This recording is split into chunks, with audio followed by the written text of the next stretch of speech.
दरम्यान lieutenant colonel Prasad Purohit यांना या संपूर्ण निकालामध्ये दिलासा मिळालाय। पुरोहितांनी संस्थेचा पैसा बॉम्बस्फोटात वापरल्याचा पुरावा नाही असं न्यायालयाने स्पष्टपणे म्हटलंय।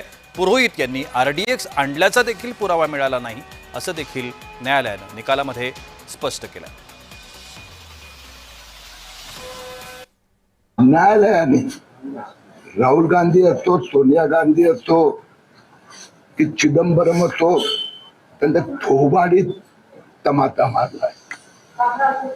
गेली काही वर्ष फक्त वोट बँक म्हणजे मुस्लिमांना खुश करण्यासाठी भगवा आतंकवाद आणि भगवा आतंकवाद सिद्ध करण्यासाठी त्यांनी साधूंना पण आरोपी बनवलं।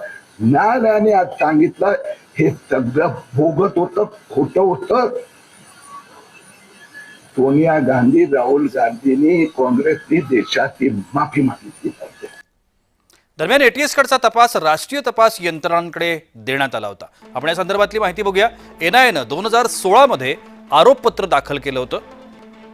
हा तपासाचा खरं तर दुसरा टप्पा आहे। जातीय तेढ निर्माण करण्यासाठीच स्फोट घडवण्यात आला असं सरकारी वकिलांचं म्हणणं आहे। प्रज्ञासिंग ठाकूर, श्याम साहू, प्रवीण तकलकी आणि शिवनारायण कलसांगरा यांना या संपूर्ण प्रकरणात क्लीन चिट मिळाली। कोणताही पुरावा आढळला नाही असं एनआयएनं स्पष्ट केलं। 7 जणांवर आरोप निश्चित केल्यानंतर 2018 मध्ये प्रत्यक्ष सुनावणीला सुरुवात झाली। एनआयए न्यायालयातील सुनावणीमध्ये 323 साक्षीदारांची तपासणी करण्यात आली। खटल्यातील 37 साक्षीदार हे नंतर फितूर झाले। या प्रकरणामध्ये एकूण 11 जणांना अटक करण्यात आली। रामचंद्र कलासंग्रा आणि संदीप डांगे हे दोघं जण आजही फरार आहेत।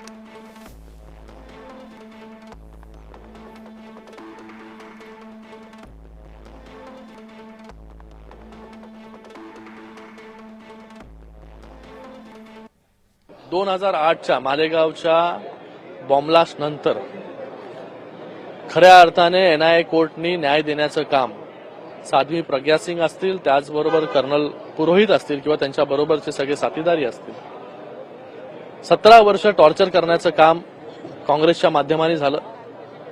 वेगवेगळ्या केसेस त्यांच्यावरती बनवण्याचं काम काँग्रेसच्या माध्यमाने झालं।